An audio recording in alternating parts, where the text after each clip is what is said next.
Good morning बच्चों। आज हम लोग लकार के बारे में जानेंगे। लकार कितने प्रकार के होते हैं? लकार 5 प्रकार के होते हैं।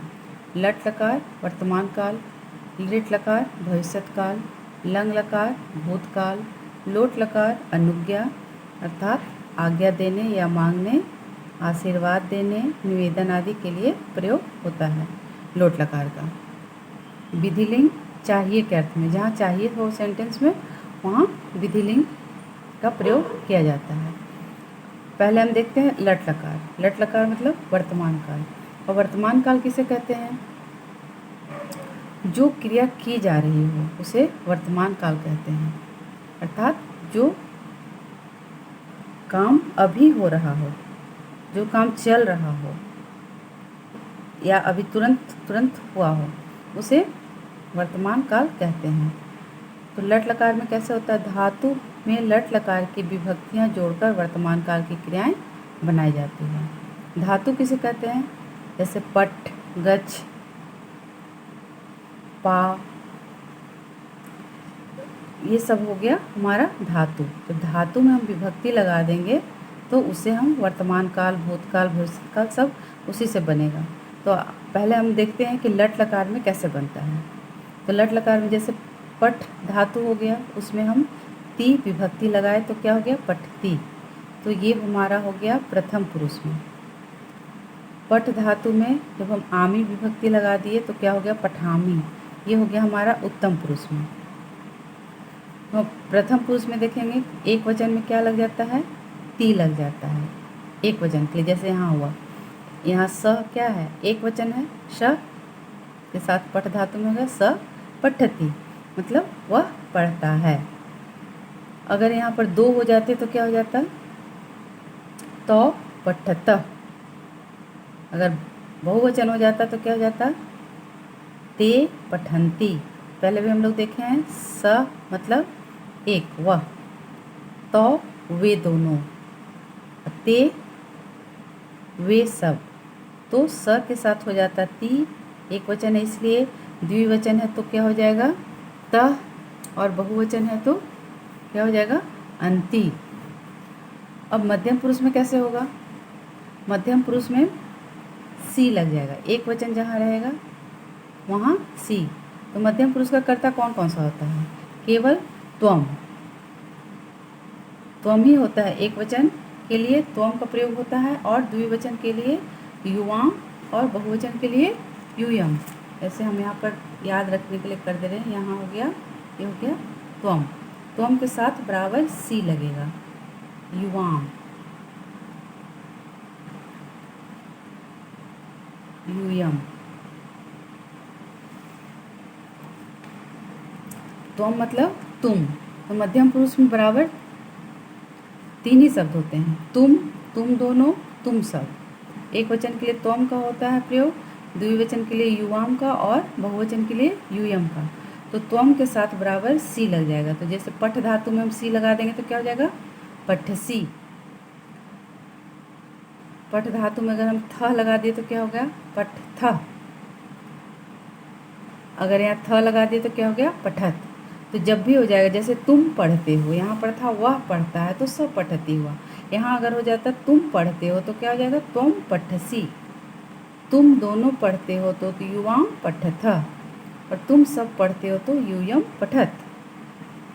उसी तरह हो गया अब उत्तम पुरुष में। उत्तम पुरुष में कौन कौन सा शब्द होता है? अहम मतलब मैं,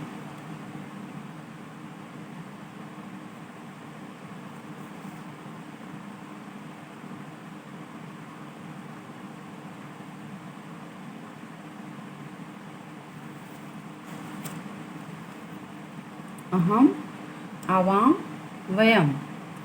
अहम मीन्स मैं, आवाम मतलब हम दोनों, वयम मतलब हम सब। तो जब भी मैं हो जाएगा तो यहाँ पर क्या हो जाएगा? आमी जुड़ जाएगा। जैसे पठ जोड़ आमी, पठामी, पठ जोड़ आवह, पठावह, पठ जोड़ आमह, पठामा। जैसे यहाँ पर है अहम पठामी, मैं पढ़ता हूँ। अगर हम दोनों पढ़ते हैं तो क्या हो जाता? आवाम पठावह। अगर हम सब पढ़ते हैं तो क्या हो जाता? वयम पठामह। समझ में आ गया? अगर कोई भी कर्ता हो प्रथम पुरुष में होगा तो उसके साथ में ती लग जाएगा। जैसे स तौ ते हो गया, स तौ ते। लेकिन इसके अलावा अगर कोई भी नाम हो, संज्ञा शब्द हो, वो सब हमारा प्रथम पुरुष में आता है। जैसे अगर राम पढ़ता है तो क्या हो जाता है, राम पठति। अगर गीता खाती है क्या हो जाता है, गीता खादति। राम और सीता जाते हैं क्या हो जाएगा, राम च सीता गच्छतः। वे सब आते हैं, ते आगच्छन्ति। तो समझ में आ गया, जितने भी संज्ञा शब्द हों या सर्वनाम शब्द हो वो हमारा प्रथम पुरुष में आता है। मध्यम पुरुष में केवल त्वम, युवाम, यूयम, बस यही 3 शब्द हैं कर्ता।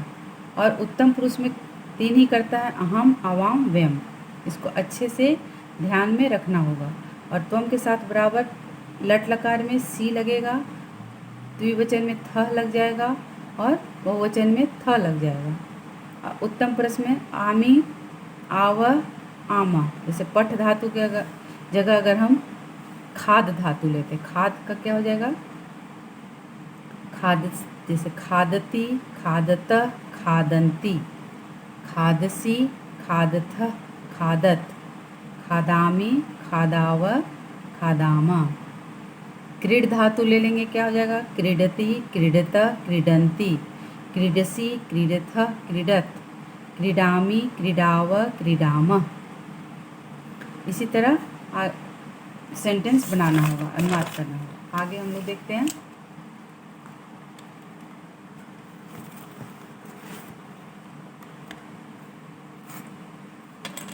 जैसे पठ धातु है तो उसका मतलब है पठति, पठत, पठंती, पठसी, पठथ, पठत, पठामी, पठावा, पठामा।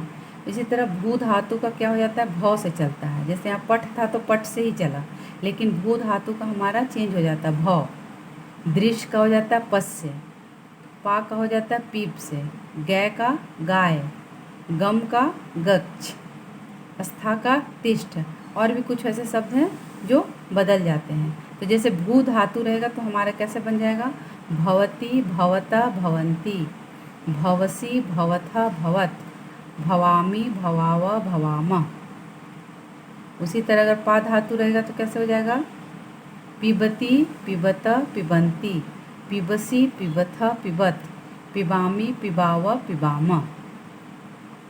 गम रहेगा तो कैसे हो जाएगा, गच्छ से चलेगा, गच्छति, गच्छता, गच्छन्ति, गच्छसी, गच्छथा, गच्छत, गच्छामी, गच्छावा, गच्छामा।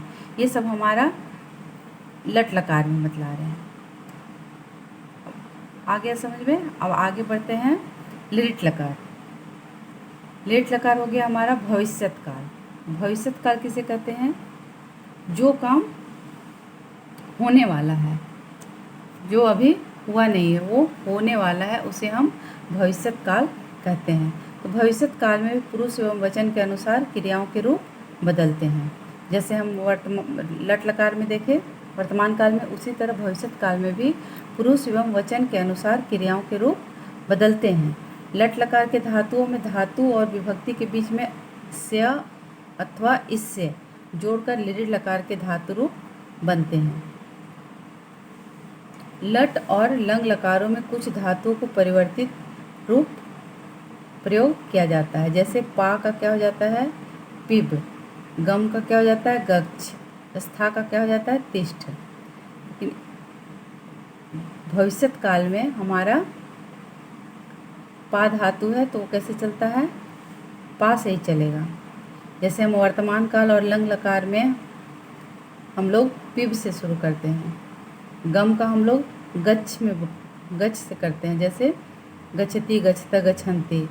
या भूतकाल में भी हम लोग गच्छ से ही चलेंगे, अगच्छत, अगच्छताम, अगच्छन।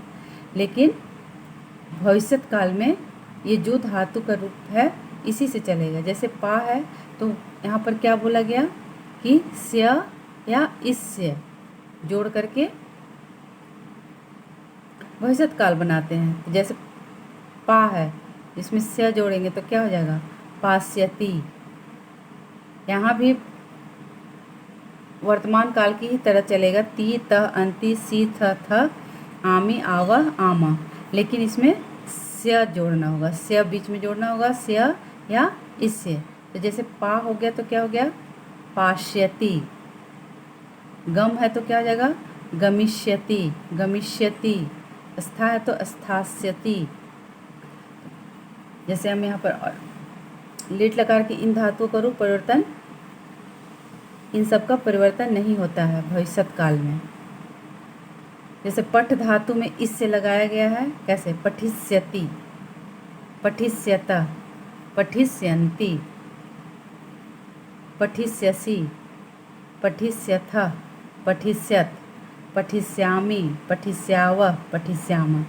जैसे हम पढ़े वर्तमान काल में ती तह अंति सी थ थ आमी आवा आमा, उसी तरह हमारा भविष्यत काल में भी हो जाता है। लेकिन यहाँ हमारा जैसे वहाँ पठती होता है, यहाँ पर हो जाता है इश लगा देते हैं, कहीं पर स्या लगा देते हैं। तो जैसे इससे लगा यहाँ पठी, ई छुपा हुआ है, ई पठी में ई इश्य लग गया तो पठिष्यति, पठिष्यत, पठिष्यन्ति, पठिष्यसि, पठिष्यथ, पठिष्यत, पठिष्यामि, पठिष्यावः, पठिष्यामः।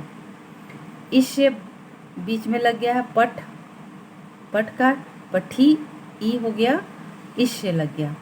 और जैसे वर्तमान काल में ती त अंति लगता है उसी तरह से लगा देंगे तो ये हमारा हो जाएगा भविष्यत काल।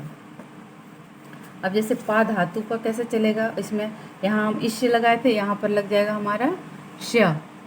तो कैसे हो गया, पाश्यति, पास्यत, पास्यन्ति, पास्यसि, पास्यथ, पास्यत, पास्यामि, पास्यावः, पास्यामः। उसी तरह भू धातु का या अस धातु का क्या हो जाता है, भविष्यति, भविष्यत, भविष्यन्ति, भविष्यसि, भविष्यथ, भविष्यत, भविष्यामि, भविष्यावः, भविष्यामः। अब जैसे कुछ अनुवाद करके देखते हैं। जैसे वह विद्यालय जाएगा, ये हो गया काम।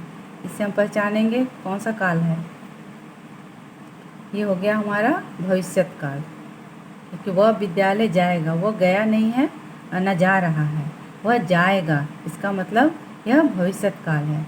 तो वह का क्या हो गया, स। विद्यालय का क्या हो गया, विद्यालयम। जाने का क्या हो गया, भविष्यत काल है तो गम धातु से बना है तो गमिष्यति। इश्य लग गया, गमिष्यति। वह है इसलिए ती लगा है यहाँ पर। उसी तरह रमेश पत्र लिखेगा तो क्या हो जाएगा, रमेश पत्रम लेखिष्यति। यहाँ भी रमेश एक वचन है इसलिए हमारा क्रिया भी एक वचन होगा। वे दोनों मैदान में खेलेंगे। अब वे दोनों का क्या हो जाएगा, तो द्विवचन है तो मैदान में, मैदान में का क्या होता है, मैदान क्रीड़ा क्षेत्र। तो में हो गया तो कौन सा कारक हो गया, अब इसमें याद ध्यान देना होगा। कारक हमको देखना पड़ेगा अधिकरण, मतलब में पर। तो हमको शब्द रूप पढ़ना पड़ेगा।